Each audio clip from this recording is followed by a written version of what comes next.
How, why, when, and why it must be immediate. Educate the woman, you have educated a nation.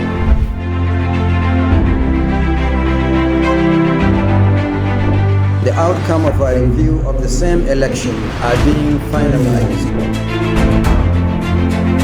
When you climb in the pulpit, what you say matters a lot.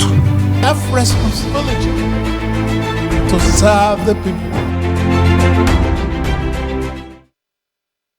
Thank you for joining us here on Isight today. This is Global Television, where Abuja, Niger's capital, Abuja. Since the 26th of July, following the takeover, military takeover, I should say, of government under former President Bazoum, that country has not remained the same. It's been several months since that very nasty incident, and today there have been concerns across the world beyond the sub-region as to what the fate of Niger Republic has become. Recall that immediately after that coup, ECOWAS as a regional bloc had made frantic efforts severally to intervene and see the possibility of reinstating President Bazoum. But as it stands today, this is almost the end of November. That just hasn't happened yet. In the meantime, reports say that the situation on the ground for the everyday Nigerian hasn't been the same, from inflationary implications, all the way to hike in food prices. Nigerians have to pay through their nose to survive every other day. And then that raises the question of what happens going forward with regards to how these, if you like, debacle can be resolved. The junta has said it needed time to put structures and measures in place to ensure a smooth transition. But again, that is yet to be seen. I'm joined by Anthony Mamadou, my colleague here at Global Television, and together I want to look at this for a quarter of an hour. Anthony, it's a pleasure always to have you here on the program. Always a pleasure too. Excellent. So, you look at Niger today, is just a sad reminder of what coups have done to countries in not just West Africa, but across the entire continent. What have been your sentiments about the fate of Nigerians? I think it's a very sad commentary what's happened to Niger, not a very rich country per se, and for them to suffer what is going through after Bazoum was ousted in July, like you actually pointed out. We have General Tiani take charge, but the sad story is that his second man, who is the Minister of Defense, General Modi, who is supposed to be his ally, is also playing to the gallery, hosting anti-Muhammadu Yusufu demonstrations. So it's like they're not working in sync. And for Nigerians, they're going through worse. Reports reaching us tells us in the army and other parts of Niger, there seem to be this anger that this junta is not living up to expectation. They seem to be inexperienced politically, and they're not giving the basics of what Nigerians want. For instance, a bag of rice, 25 kg, that used to cost like 12,500 CFAs. Currently it goes for 16,500 CFAs. So things are getting expensive. We have long queues, and Nigerians are not allowed to withdraw through the bank counters anymore. And even if they had to withdraw, it had to be small. Very limited. Limited, 50,000 CFAs is what they can afford to withdraw. Then when you go to the education sector, it's also affected because the country cannot pay civil servants, and school tuition fees has jumped up to 50,000 CFAs per child, and so everything seems to be going down the drain. On the international scene, Niger is trying to put up a bold face, but with what is happening at home, there are fears that it's going to, chaos is something very close to what's going to happen to Nigerians, because everybody is dissatisfied, and the fact that the Minister of Defense, Modi, is not working in sync with General Tiani, it makes everything very, very dangerous. And for the man who is under house arrest, the ousted president, corruption has been something he has been trying to fight. But what is happening now, it seems corruption is swelling, and the country is really in a very sad situation. A lot of queues in banks, people sleep in front of banks, just like we experienced during the time when Nigeria had this change of Naira. The Naira redesign policy. Yeah, so Nigerians are going through a lot of hell, and it's very sad because Nigerians are also, the government is not allowing their allies like Algeria, who used to be a very strong ally, is not allowing Algeria to support them. And so they're also not allowing negotiations from ECOWAS to help solve the situation in Niger.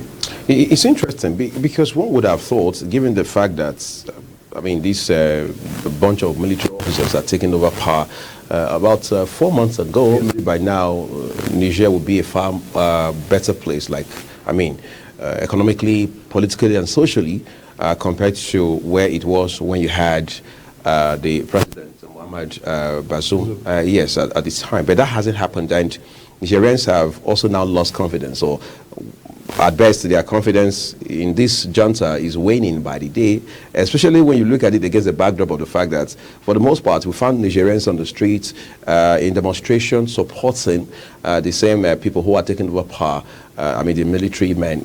But today, we realize that ECOWAS has not made a way into, I mean, has not been able to successfully wade into this matter to the extent of being able to resolve it in such a way that its original objective of reinstating President Bazoum will be achieved. Isn't it just a way of saying that the system, not just Africa generally, but particularly in the sub-region, is weak in terms of political will, even on the part of ECOWAS? I think that's one of the big talking points. That ECOWAS and the AU in particular have not done a great job, because there's this issue of, before these coups became consistent in different parts of West African regions, civil society organizations raised that flag, that red flag, to say, AU, ECOWAS, we expect you to talk to African leaders to say, once there's a coup in one part of the continent, because of bad governance, it's going to replicate in other parts of. So why don't you talk to these presidents, especially the sit-tight presidents, like in Cameroon and other places, who what they want to do is hold on to power. But what we realized, like for what we saw in Cameroon, was instead of change and give the people good governance, what they did was they changed the security architecture just to prevent coups from occurring. But sadly enough, including all the way in Rwanda. Yes, but sadly enough, it didn't prevent what's happening in Niger currently. If also cast your mind back to when the National Assembly interfaced with the Nigerian service chiefs, Christopher Musa, who is the Chief of Defense Staff, raised one issue. He says the issue of good governance does the trick. When there's good governance, 50% of the job is done, so the military have to do 30%. So that's what we're seeing, the fact that when you have bad governance, there's likely to be breakdown of law and order. And so that's what Nigerians are facing. And AU, ECOWAS have not done a good job of trying to make, insisting that presidents or governments of these regions give their people good governance. Rather, they watch these sit-tight presidents and regimes keep hold of power, and that's why these military officers do not respect whatever the AU or ECOWAS is saying. When you look at the coup plotters now, the coupists, as we would often call them in Niger in particular, led by General Abdurrahmani Chani, do you see any possibility of a transition? Because that was one of the things they promised. They said they would need about a year to put a transition in place. But then ECOWAS objected and said that would be too long a time.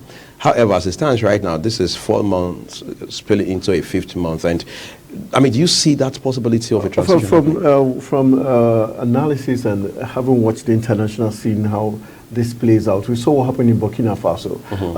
Why Burkina Faso's case was even easier for the AU and international community to be able to resolve the issue was because the coup plotters were in sync. They worked together as a team. Yeah, they had a common front. Yeah, common front. But what we have in Niger is different. We have the defense minister, Modi, playing to the gallery, instigating demonstrations, which is going to affect General Tiani. So it makes Tiani very, very unstable. So instead of Tiani thinking of transition, he's thinking of how to hold on to power, while Modi is also eyeing that seat. So it tells you we might see Niger in a very long, protracted, issue military rule, because some of the commentators have said what they see in Tiani is someone who wants to hold on to power and not necessarily transit to power, because that's one of the reasons why he has refused bluntly for their very strong ally in Algeria to come to, mediate in this crisis, because he wants to hold on to power.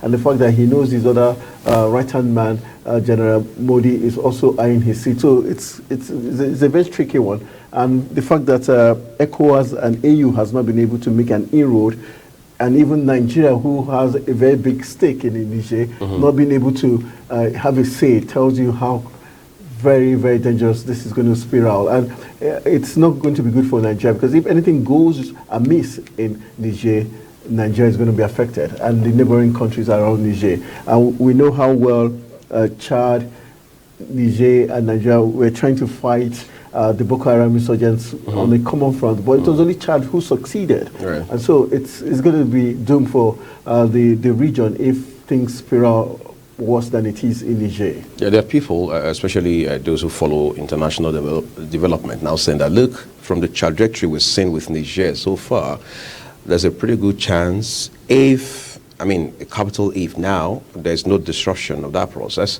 Niger is likely going to end up a humanitarian case. Is that what you see in the horizon? No, definitely. It's technically it's halfway there, because when people are beginning to queue in front of banks throughout the whole day, they can't get basic commodities.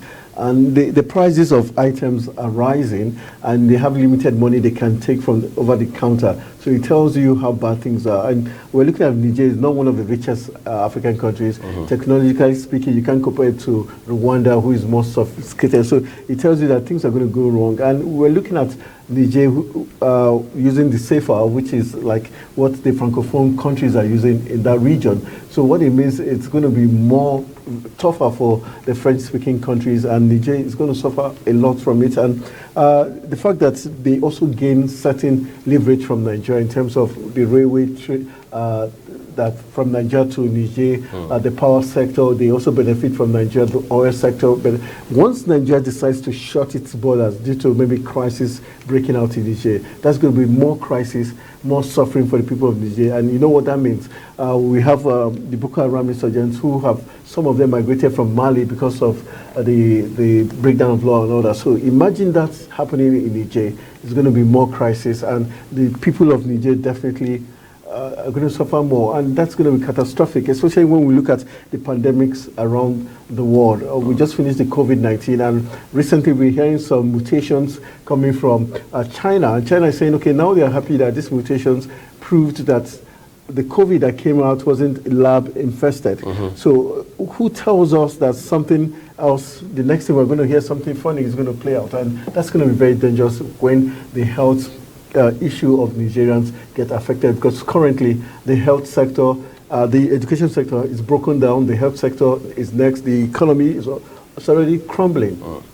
It's interesting, just before Donna, Anthony, there's also the concern that even if President Bazoum were to be reinstated this minute, that Niger has been set back very drastically. So he's going to have a whole lot of work to do. He might need as much as 20 years to restore the country to where he was as of when he was removed. We don't have the data and the science to drive that conversation, but there is obviously no doubt in the fact that Niger is no longer where it used to be. So what are the implications? The implications are very dire because you look at the fact that even their banks currently close by 10 a.m. You know how sad that is. If a bank could close by 10 a.m., it means that in terms of... Even if the banks open at 6 a.m., it doesn't make much of a difference. The fact that they're shutting down by 10 a.m. tells you that there's insecurity threat there. There's the fact that foreign exchange has been depleted, and so they're trying to preserve the little funds they've got. Especially with foreign companies having to leave the country. Definitely. So you have the international organizations leaving the country, the insecurity, and the little investment they had before now will be shutting down because businesses are shutting down.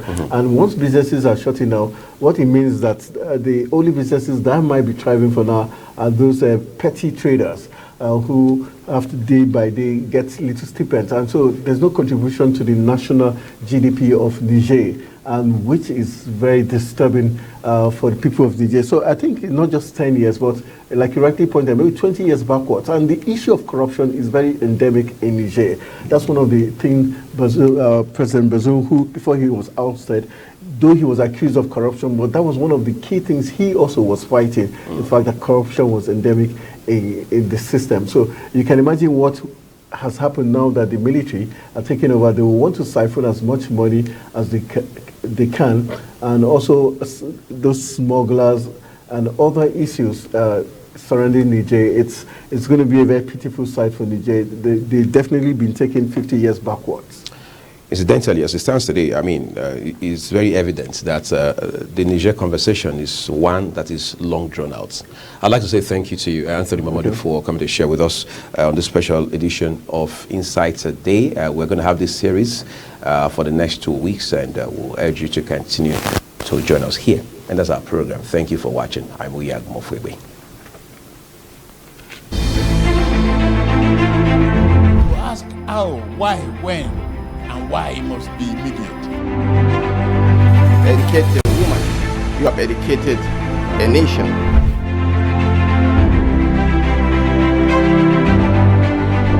The outcome of a review of the same election are being finalized. When you climb in the pulpit, what you say matters a lot. Have responsibility to serve the people.